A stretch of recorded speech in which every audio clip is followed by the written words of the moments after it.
Esimese maailmasõja ja revolutsioonide tagajärjel muutus Euroopa senine poliitiline korraldus. Tekkis rida uusi rahvusriike. Vene tsaaririigi varemeile sündis ka Eesti Vabariik. 24. veebruaril 1918 kuulutati iseseisvuse manifestiga Eesti iseseisvaks ja sõltumatuks vabariigiks. Järgnes küll Esimese maailmasõja sõjasündmuste tõttu Saksa okupatsioon, kuid pärast revolutsiooni Saksamaal novembris 1918 ja okupatsioonivägede lahkumist sai Eesti Vabariik reaalsuseks. Iseseisvus ei tulnud siiski iseenesest. See võideti kätte vabadussõja lahinguväljadel. Kogu maa ja rahvas mobiliseeriti vastse vabaduse kaitseks.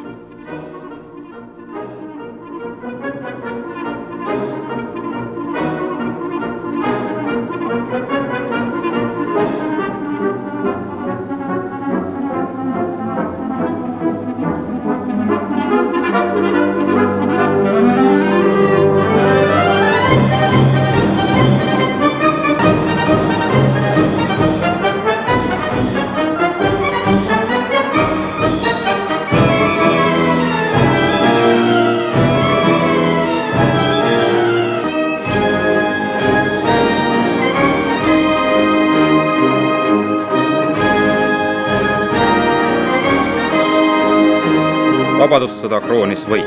2. veebruaril 1920 Tartus alla kirjutatud rahuga oli Nõukogude Venemaa sunnitud tunnistama Eesti iseseisvust.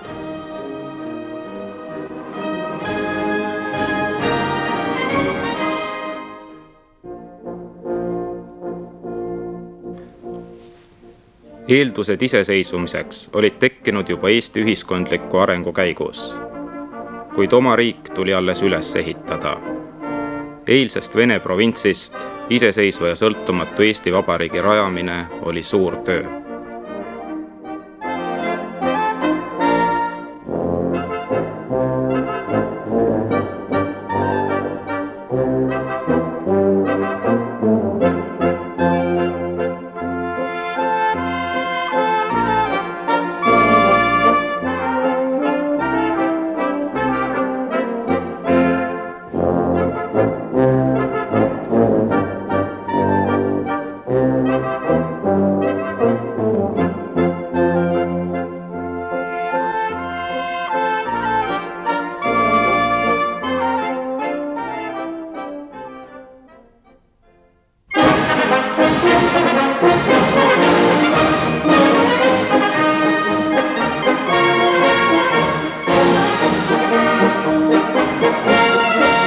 Tuhande 1938. aastal oli põhjus suurejooneliselt tähistada Eesti Vabariigi 20. aastapäeva. Käidud teele tagasi vaadates võis president Konstantin Päts väita, et 20 iseseisvusaastaga oli Eesti saavutanud rohkem kui paljud teised rahvad aastasadadega. Eesti oli tundmatuseni muutunud. Oli loodud riik, mis tagas oma miljonilisele elanikkonnale nii rahuliku igapäevase elu kui hoogsa arengu.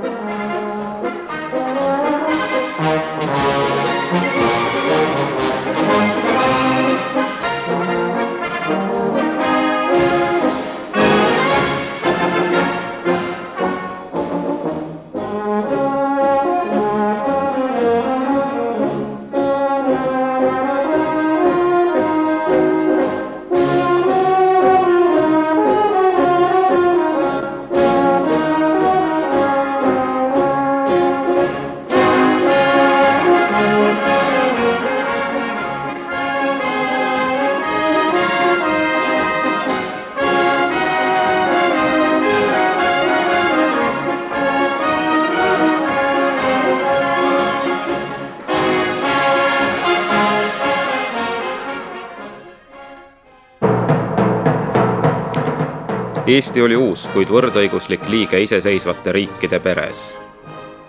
Eriline osa välispoliitikas oli koostööpürgimustel Põhjamaadega. Rootsi kuninga Gustav V vastuvõtt Tallinnas 1929. aastal.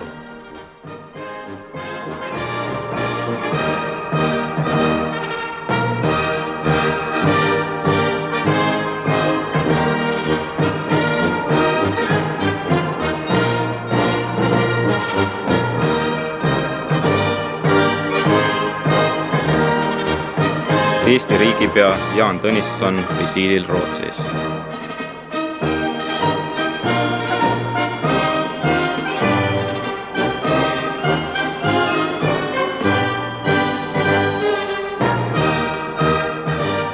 Johan Laidoner asetab pärja vabadussõjast osa võtnud Soome vabatahtlike mälestusmärgile Helsingis.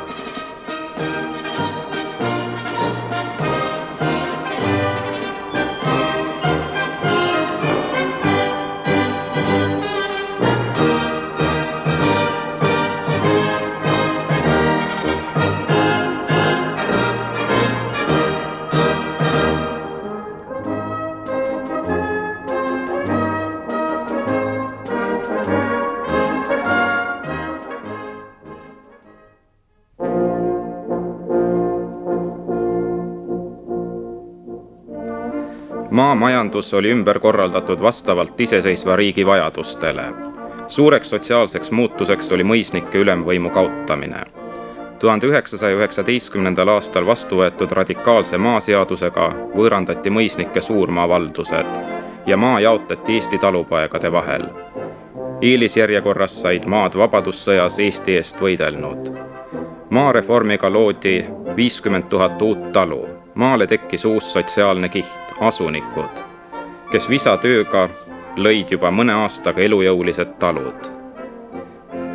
Eesti Vabariigi kodanikest moodustasid suurema osa talupojad, vabad peremehed oma maal.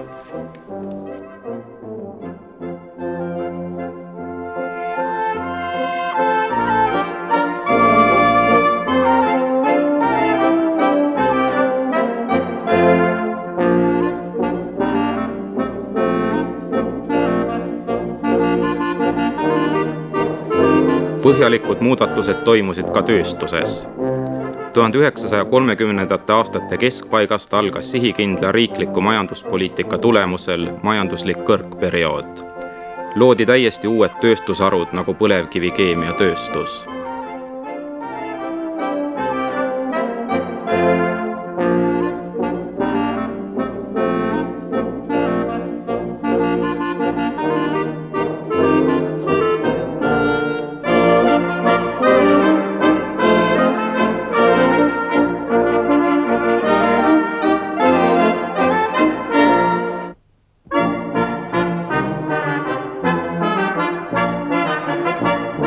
Autot võis tankida Estoliniga, Eestis toodetud bensiiniga.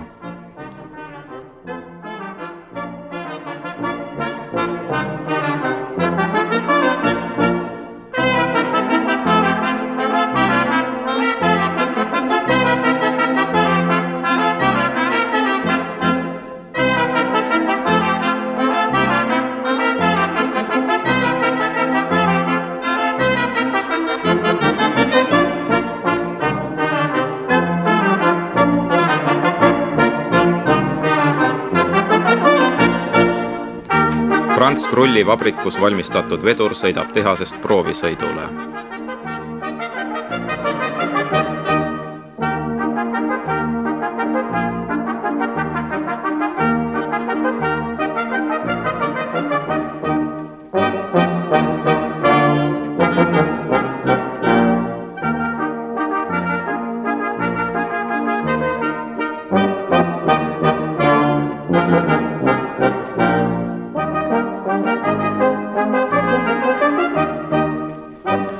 Eesti riigieelarve oli tasakaalus, Eesti kroon tugeval järjel, tööpuudust ei olnud ja majanduse kasvutempo oli väga kiire.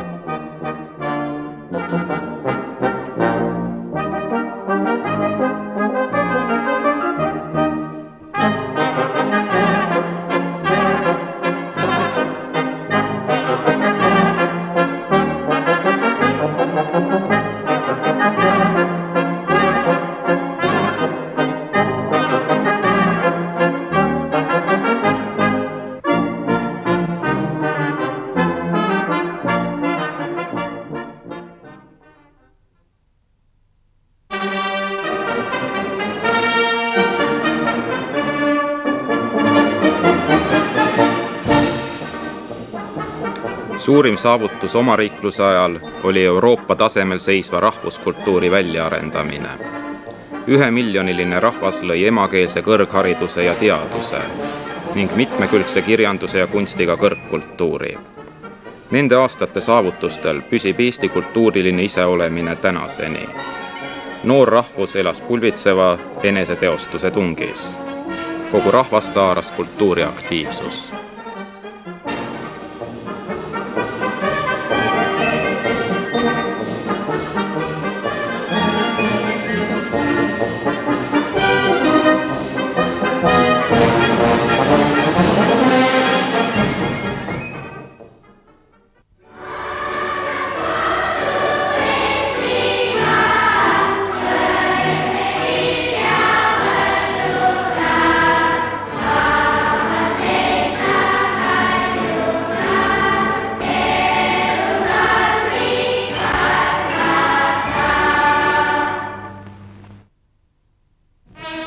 Rahvuslikeks suurpidudeks olid üldlaulupeod 10 000 osalejatega.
Noorele riigile tõid kuulsust tema sportlased. Just sel ajal muudeti Eesti massispordimaaks. Legendaarse Kristjan Palusalu võidud tõstsid kogu rahva eneseteadvust.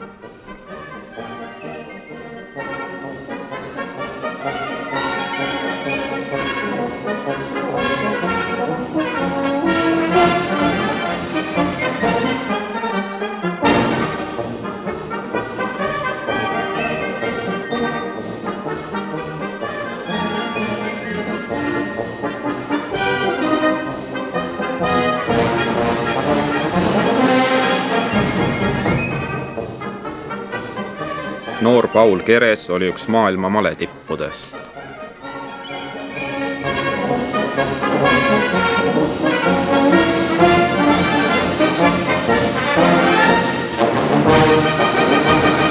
Erakordse eduni jõudsid maailmas Eesti laskesportlased, kes tühjalt kohalt alustades võitsid teise maailmasõja eel 2 korda laskesportlast ihaldatud Argentiina karika, maailmameistrite autasu.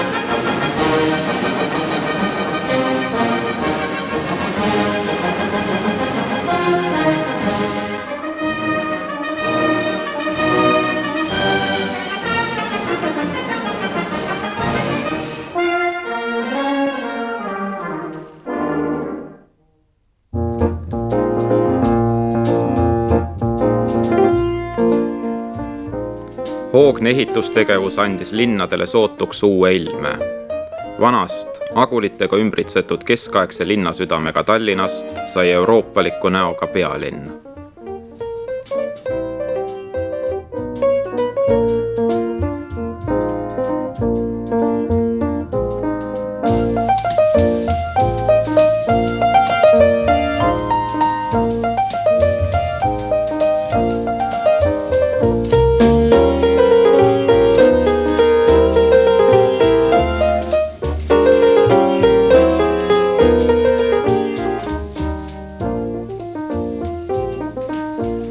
Loomulikult polnud Eesti tollal mingi ideaalriik.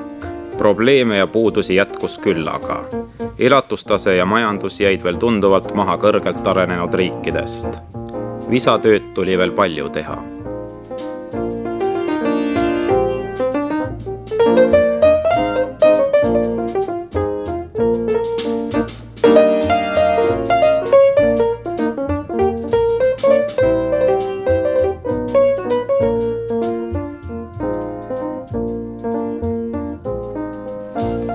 Kuid kõigele vaatamata sai iseseisev Eesti endaga hakkama. Omariikluse aeg tõestas nii eestlastele kui kogu maailmale, et iseseisev Eesti on normaalne arengutee. Hoogsalt arenev noor ja energiline riik vaatas lootusrikkalt tulevikku. Sealt lähenes aga teise maailmasõja torm, mis haaras endasse ka Eesti.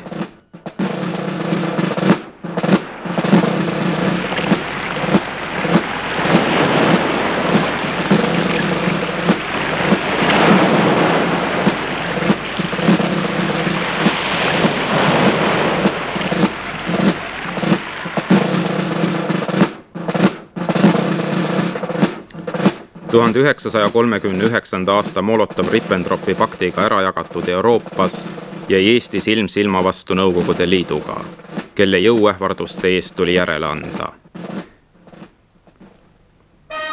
Peale sunnitud vastastikuse abistamise paktiga pidi Eesti lubama oma territooriumile punaväebaasid. 18. oktoobril 1939, kui baasiväed üle piiri tulid, algas Eesti jaoks teine maailmasõda.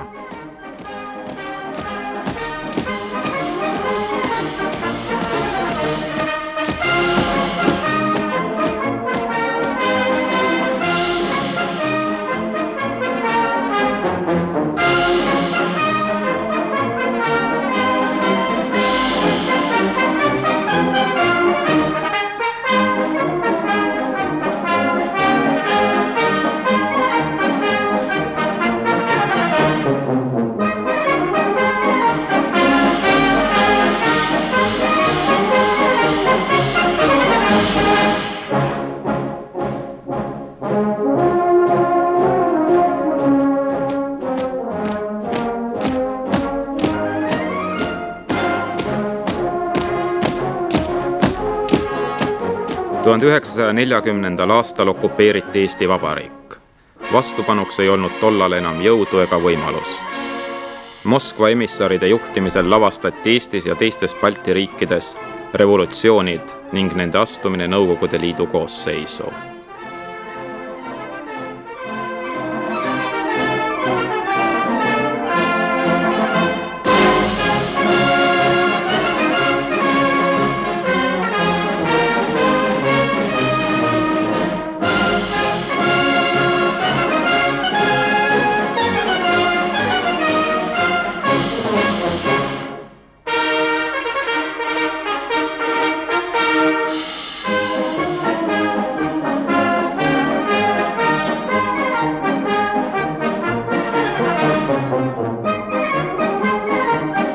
Algas kogu senise ühiskondliku ehituse hävitamine, mida tehti kõikehõlmava terroriga.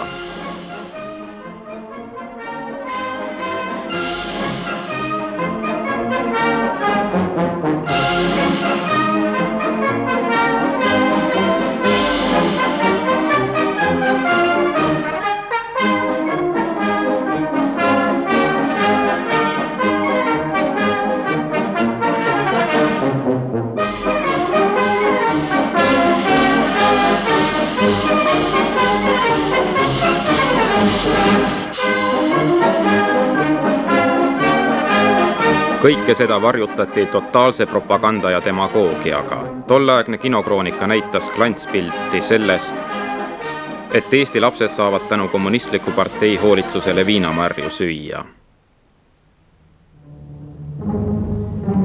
Karm tõelisus oli aga 10 000 inimese küüditamine ühe ööga Siberisse ja NKVD keldrites mõrvatud inimesed, riigijuhtidest kuni lihttöölisteni. Euroopaliku maa elanike jaoks oli see uus olukord nii poliitiliselt kui igapäevaelus hullem kui hirmuunenägu. 20. sajandil poleks keegi enam selliseid metsikusi võimalikuks pidanud.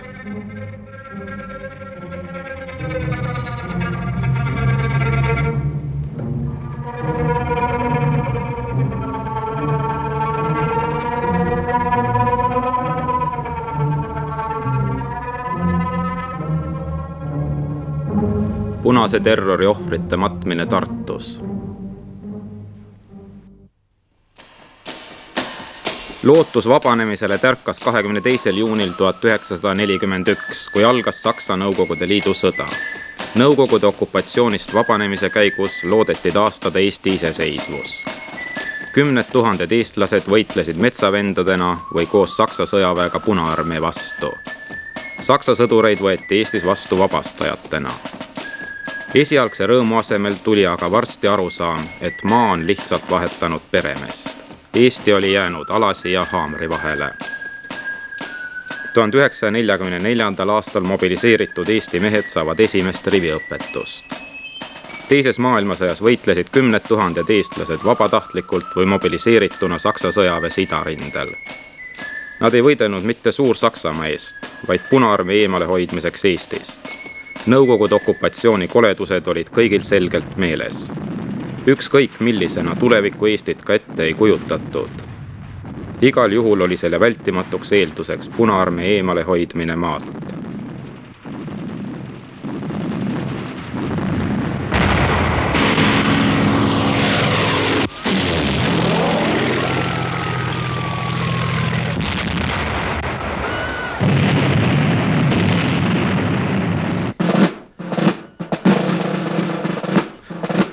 – 1944. aasta sügisel vallutas Punaarmee taas Eesti.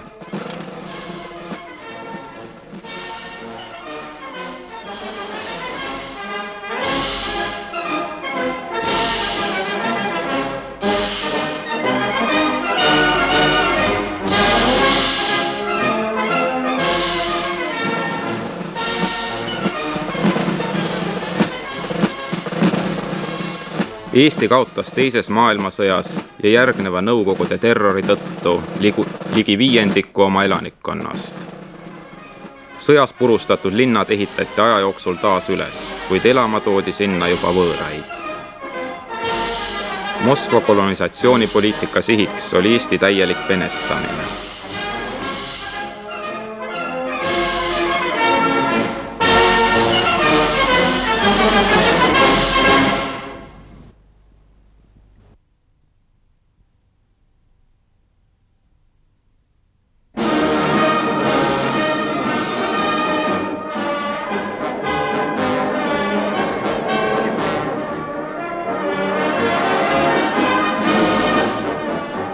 Taas Nõukogude sotsialistlikuks vabariigiks muutunud Eestis suruti rahva relvastatud vastupanu aja jooksul maha. Alastamatu terroriga viidi läbi sovjetiseerimine, mille käigus inimeste ja institutsioonide hävitamise kõrval püüti hävitada üldse kõike, mis meenutas endist elu.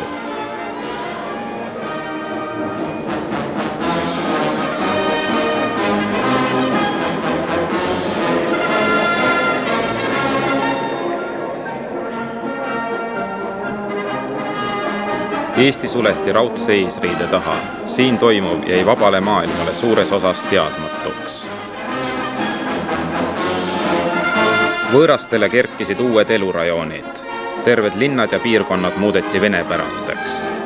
Eesti keel tõrjuti paljudest eluvaldkondadest välja. Migratsioonipumpadena töötas tööstus. Sissetoodava tooraine ja tööliste baasil loodi materjali ja tööjõumahukas rasketööstus, mis töötas Venemaa vajadustele. Selle kõrval nähti ette maa tühjaks pumpamine loodusvaradest. Röövmajandus tõi kaasa keskkonna reostumise.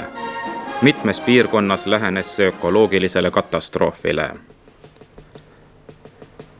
Võitluses ähvardava ökokatastroofi vastu algas 1980. aastate keskel uus rahvuslik ärkamisaeg.